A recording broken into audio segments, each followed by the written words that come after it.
പെട്ടിയോ? അമ്മ മരിച്ചുപോയി.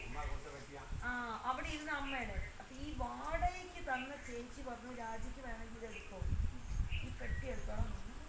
അതോടെ വെച്ചു. അപ്പൊ എന്നോട് പറഞ്ഞിട്ടുണ്ടല്ലോ, ഈ പെട്ടി ഉറച്ചിട്ട് ഈ പച്ച കളർ പെയിന്റ് എന്ത് ചെയ്യണം, അടിക്കണം ഒന്നത്. അങ്ങനെ അപ്പം ഞാൻ ചോദിച്ചു, വാള അതിനകത്ത് വെക്കാനോ? പെട്ടിക്കകത്ത് അടച്ച് വെക്കാൻ പാടില്ലല്ലോ. പക്ഷെ എന്തിനാണ് അത് അമ്മയുടെ പൂജാ സാധനങ്ങൾ ഇട്ട് കൊണ്ടുപോകാനാണ് ആ പെട്ടി. വാള എന്ത് ചെയ്യണം, ഞാൻ പോകുമ്പോൾ കൊണ്ടുപോകണം. ബാക്കി പൂജകൾ ഇരിക്കുന്ന സാധനങ്ങൾ ഇടാനാണ് ആ പെട്ടി എനിക്ക് എന്ത് ചെയ്തു എടുത്ത്. അങ്ങനെ ഞാൻ വാള് പണി വെച്ച് ഞാൻ വാള് പണിയെങ്കിൽ കൊല്ലനെ വേണമല്ലോ. കൊല്ലം വേണ്ടേ? കേരളത്തിനകത്തൊരു വാളൊരു പെണ്ണ് പണിയാൻ പോകുന്ന ചോദിച്ചാൽ പോലീസ് കേസ്. മനസ്സിലായോ? ഇതെല്ലാം മറികടന്ന് ഒരു പെണ്ണിനെ കണ്ട് ഞാൻ കാര്യം പറഞ്ഞ് അയാൾ ചെയ്തതാണ്. അപ്പം അന്ന് തിരുവനന്തപുരത്ത് ചാല അറിയോ?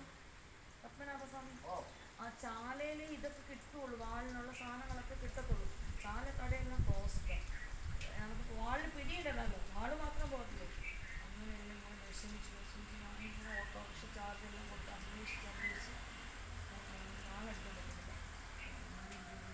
എന്നാ വേണ്ട, ഈ വാളടിക്കാം, അമ്പലത്തിൽ പടുക്ക